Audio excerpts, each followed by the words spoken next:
Ukuthula kwenkosi akube nawe ehlobisalele nomyalezo. Isifundo sanamhlanje sikuMathew 21 amavesi 11. Sifunda amavesi amathathu. Kwathi kuba basondele eJerusalema sebefikile eBhethfage ngasentabeni yemnqumo, uJesu wathuma abafundi ababili, wathi kubo, hambani emzaneni obhekene nani, ngokufumana amasinyane imbongolo ikhulekiwe nethole linayo, zithukululeni zilethe kimi. Uma umuntu esho utho kini anothi inkosi iyazidinga, uyakuyithumela masinyane. Isihloko salo myalezo sithi azikho izibopho ezingayikuthukululwa. Namhlanje lusuku lokukhumbula uJesu emukelwa ngenhlokoma eJerusalema. Kwakulusuku lokukhululwa kwezimbongolo ezimbili esizwa ngazo ukuba zaziboshiwe, umninizo okanye umuntu nje. Kodwa sisazi isizathu sokuboshwa kwazo ziboshelwe kwidolobha. Ngokwesizwe lesidala kusetshenziswa igama umuzi, kodwa kucaciswa ukuba idolobha. uJesu wathumela ukuba zithukululwe lezi zimbongolo. Ingabe uney'ntambo yini ezikuthandela ukuba ungayi? Ngabe unezinto ezikubophile yini ukuthi ungabi nenqubekela phambili? Ngabe uney'ntambo yini ezibopha impilo yakho ukuba inganyakazi? Ngabe sewamukela amanga yini ukuthi akukho sekuphinde kukulungele? Ngabe usubala iminyaka impilo yakho ibophekile endaweni eyodwa, sewuze kwaphelelwa namandla okulwa nalenkinga obhekene nayo ngomkhuleko?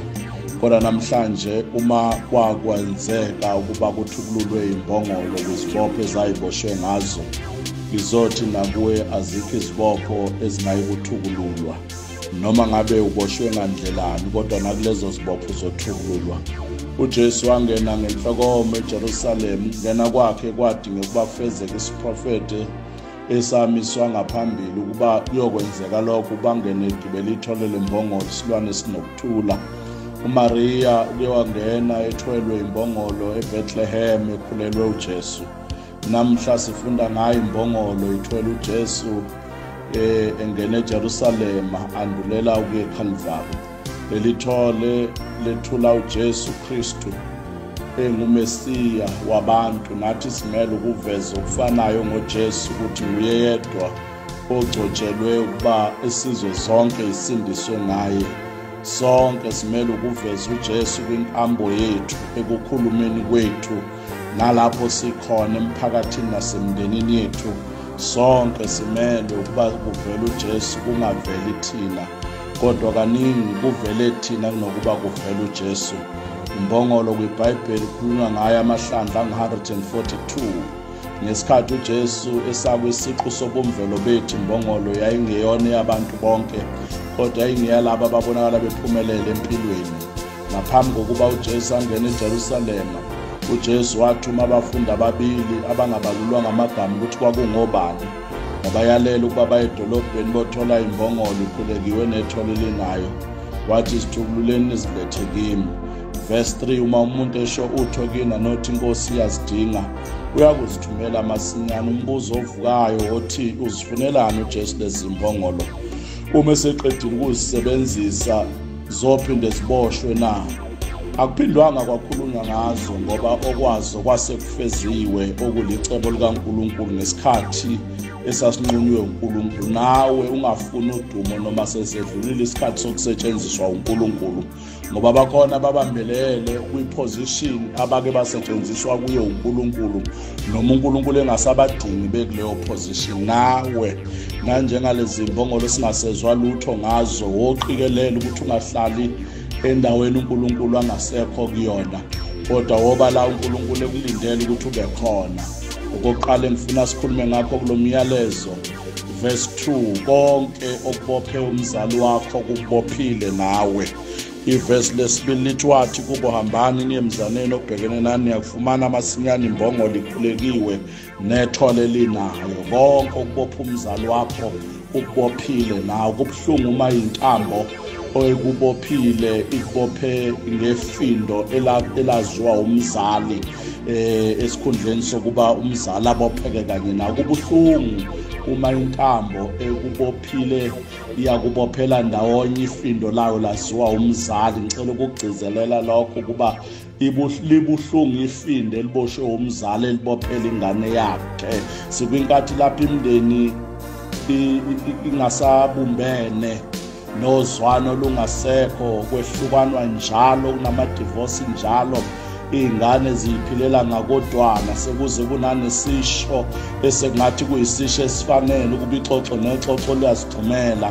Ubuntu abusekho. Endulo asizwa ukuba e-Afrika kwakukhona amajele, asizwa ukuba kwakukhona owayehlala ebizwa ngentandane, kodwa kunalokho akekho umuntu wayeswele phakathi kwabantu abampisholo.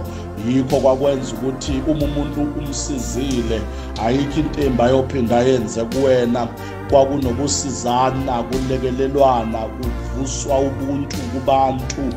Kodwa njengamanje lesi sizwe esesakhiwe samaxoxo, yilelo nalelo xoxo ligcuma liyongena ngefasitela kwakho, lithatha imoto yakho, lithatha impahla yakho.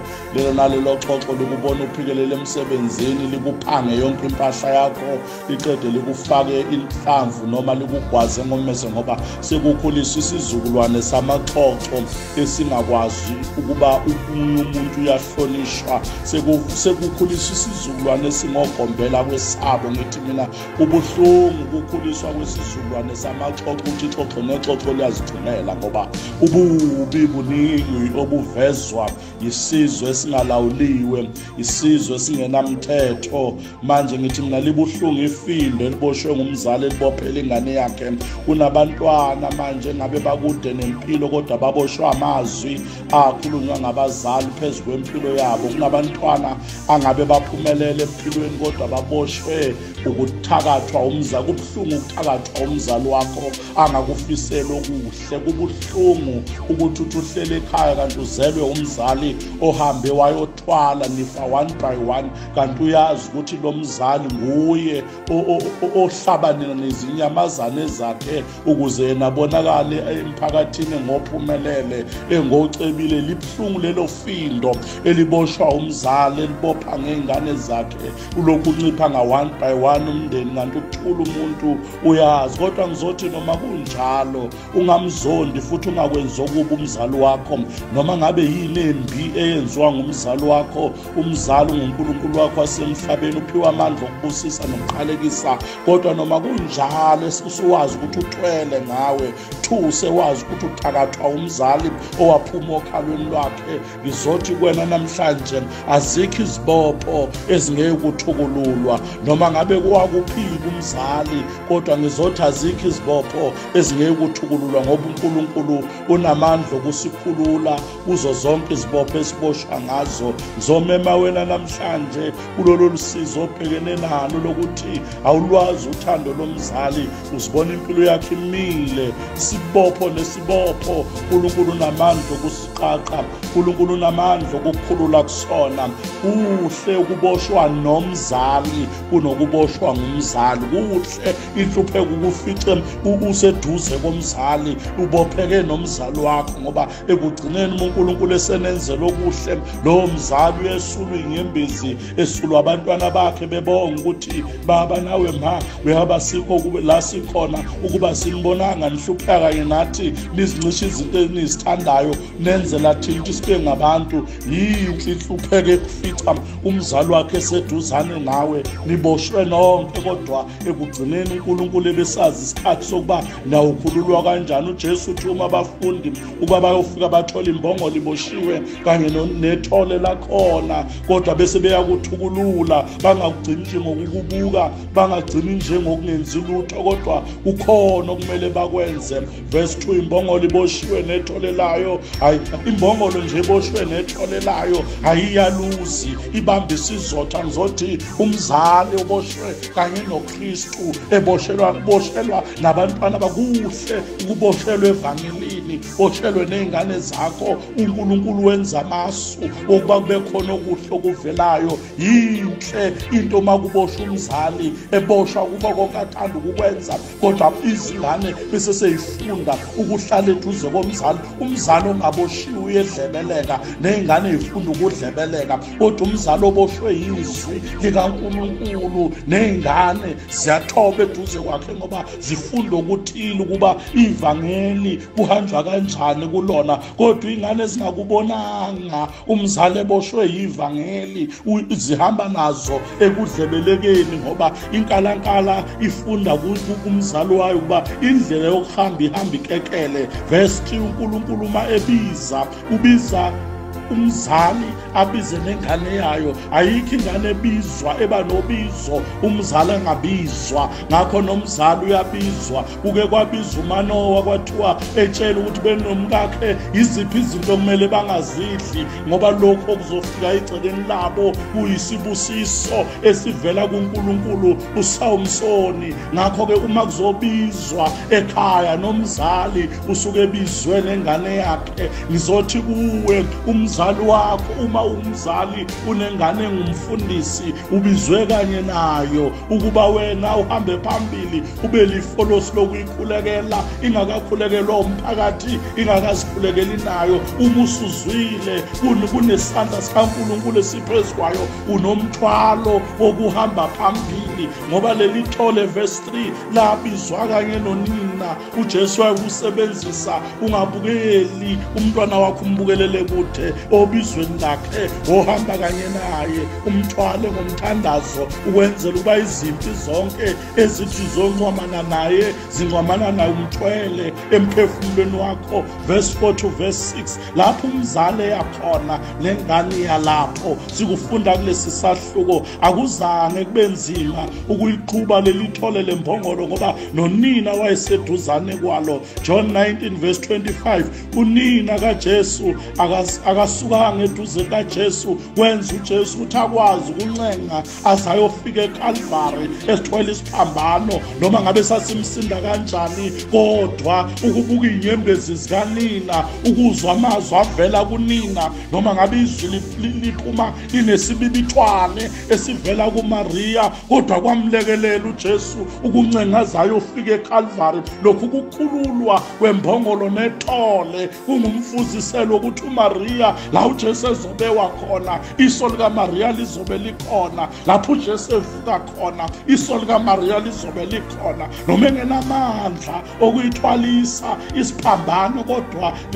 the ministry of presence kuyasiza ukuthi umzali abe khona lapho ingane yakhe ikhona, ngoba kwenza ukuthi noma ubunzima bungaba khona, kodwa ikwazi ukuhamba ngoba ithola isupport yomzali. Ngizoncenga umzali namhlanje ukuba ungabi kude nezingane zakho, wosondela uzinike isupport, ngoba isupport evela kumzali kuyayisiza ingane ohambeni lwayo ukuba ihambe ngesineke, ngoba uyazi nomkhuthazi ohambeni lwayo. Uyavesi uyakusithumela masinyane, lento inomqondo, lawa amazwi anomqondo ukuthi hleze mayeseqedile uJesu uyisebenzisa uyozibuyisela emva, okanye umnikazi walezi mbongolo uyothi mayesezwe ukuthi kanti inkosi ezidingayo bese kubuyisela emuva. Kodwa simele ukuba sibe nalo mqondo kaJohane uMbhaphatisi bathandekayo enkosini, wathi makakhulu uJesu nginciphe mina. John 3 verse 30, wenze njani ohambeni lwakho lokukholwa? Uphakeme wena yini esikhundleni sokuba kuphakama uJesu? uJesu udinga nabantu namhlanje abazokwehlela ngezansi baphakamisa umbuso wakhe.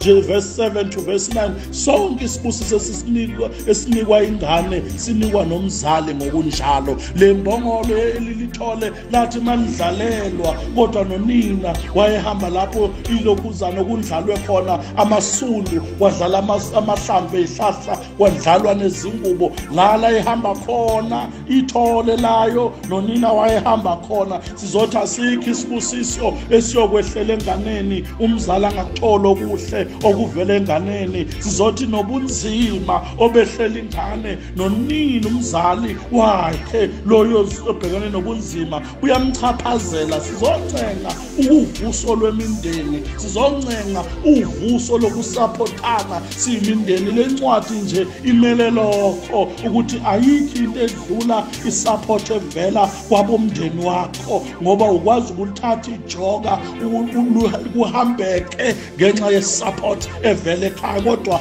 uma isupport ingekho ekhaya, uma isupport ingekho kumzali, kuba nzima khona kuba lukhuni satshe ukulithatha uhambo. Akudingeki umzali azakwazi ukubhala igama lakhe ukuze akwazi ukukusapota, akudingeki umzali azaqashwe ngumlungu ukuze akwazi ukukusapota, kodwa amazwi wakhe ephuma kuye nje ethi mntanami ngathi uNkulunkulu angakwenzela okuhle, mntanami ngikufisela into ezinhle. Lawo mazwi wodwa ahamba ibanga elide enhlizweni yomntwana ukuthi umzali usikhulumile isibusiso. Bekufanele bathandekayo Samuel oqala chapter 1 to verse 2 sisizwa lawo amazwi amahle ukuthi uHana ukhona into akayenza yaba yinhle. Bathandekayo enkosini, sikhona isifundo esingasifunda kuHana. uHana wakholelwa emandleni omkhuleko kwaze kwafezeka ayekucela kuNkulunkulu. Umzali okholwayo uyayinikela ingane yakhe kuNkulunkulu angangabazi ukuthi iphephile kuNkulunkulu. Bekufanele sifane noHana siyinikele ingane zethu kuNkulunkulu zingakafiki nasemhlabeni, zingakabonwa nayiso lemvelo, zingakathintwa nayizandla zethu, kodwa sithatha umfuziselo koHana ukuthi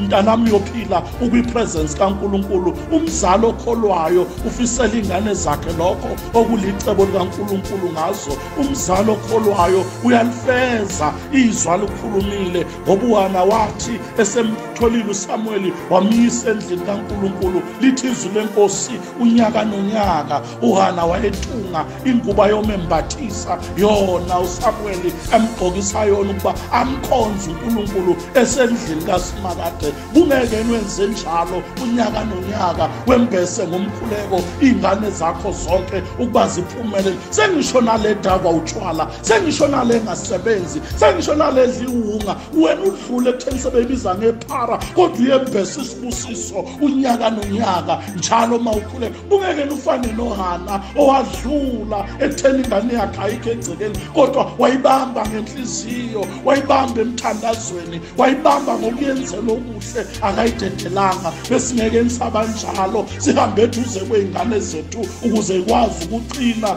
ukuze ikwazi ukuphumelela, ukuze ikwazi ukuthola amandla okuhamba lolu hambo lwempilo yanganeno emagadeni ahlabayo. Okwesibili ngifuna sikhulume ngakho verse 2. uJesu uyazi isimo obhekene naso, futhi uyazi isikhathi okumele akukhulule ngaso. uJesu uyazi ngesimo kuso, futhi uzokukhulula kukho konke obambeke ngakho empilweni. Verse 2, uJesu uyasazi isimo kuso. Akekho otholwa nguJesu ekwisimo esiright. Sonke sificwa uJesu sifica sibophekile ezonweni, kodwa besenza i-alternative yokuba sikwazi ukukhulula. Niza kufumana imphongolo ikhulekiwe nethole. Lawo mazwi nje uJesu sithola sonke siboshiwe, kodwa ekukhululweni kwethu uJesu sifisela ukuba siphile impilo ekhululekile. Azikho izibopho ezingeke uqaqulwa. uNkulunkulu unamandla okusikhulula, ngoba thina siluhlanga olukhethiwe ubupristi bobukhosi, sizwe singcwele, abantu abazizwiwe ukuba sishumayele ubukhosi baloyo wasibiza siphume ebumnyameni singene ekukhanyeni kwakhe kwaphakade. Usho uPetro oqala chapter 2 verse 9. Azikho izibopho ezingeke ukuhlondululwa, ezingeke ukuthukululwa kuzo. Nembongolo njengoba yakhululwa, nawe usazokhululwa kuleso simo esikubophile. Zonke izibopho esiboshwe ngazo uNkulunkulu uqhuba ivangeli. Wayengazi bathandekayo umnikazi wale mbongolo ukuba ukuprofethiwe ngayo uZakhariya lisazofika usuku lokukhululwa kwale mbongolo, bese uJesu ehlala phezu kwayo. Zonke izibopho uNkulunkulu asibophe ngazo ziqhuba ivangeli. Nentandane iyasetshenziswa uNkulunkulu. Weyinkathi ungazibona uyintandane uboshwe ubuntandane, kanti uNkulunkulu uzokusebenzisa kulobo buntandane. Esther 4 verse 14, ngokuba uma uthula nokuthula ngalesi sikhathi ukukhululwa nokwaphulwa kwaJuda kuyakuvela kwenye indawo, kodwa wena nendlu kayihlo ukuba nibhubhe nawe noma uzibona uyintandane kulobo buntandane bakho kukhona osengakwenza ukuletha inkululo. Ngizothi nozizwa engenasimilo ebonwa umphakathi ukuthi usibani akanasimilo esihle, nalo engenasimilo esihle izulu lisengamsebenzisa likenasebenzisa uRahabu. Babekhona abanye babeqashisa ngomzimba, kodwa uRahabi wabasecebeni likaNkulunkulu ukuba indlu yakwabo ikhululwe ngoRahabi. Wabeka intambo ebomvu, wakholwa izwi likaNkulunkulu ukuba kuke kwakhulunywa kahle ngalo nkulunkulu ukuthi unamandla okukhululwa